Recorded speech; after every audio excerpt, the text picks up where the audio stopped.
Welcome to Single Serve in Excel. Today we're going to talk about the if function. The if function performs a logical test where it returns one value if a statement is true and another value if a statement is false.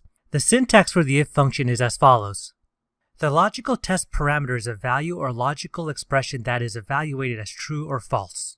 This outcome determines whether the value if true or value if false argument is evaluated and returned to the cell. The value if true is the value that is returned when the logical test evaluates to true.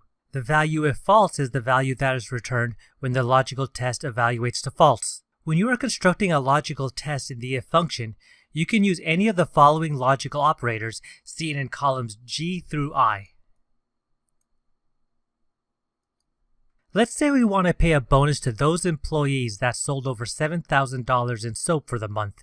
If they sold more than $7,000, they get a 10% bonus based on their monthly soap sale.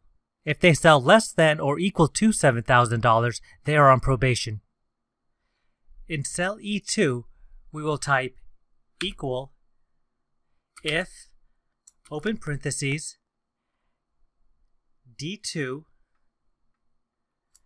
greater than 7,000, comma, D2 times 0.10, comma, open quotes, probation, close quotes, close parentheses. The D2 greater than 7,000 is the logical test portion of the if function. If this evaluates to true, we multiply their monthly soap sales by 10%. If this evaluates to false, we put them on probation. Notice that the value if true and the value if false can be either a formula or a constant. Let's copy this formula down to the bottom.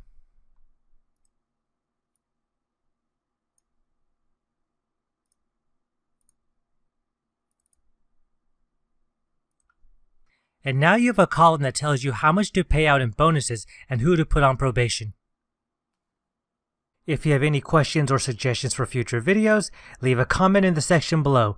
Also, like and subscribe and click the bell icon for updates on new videos.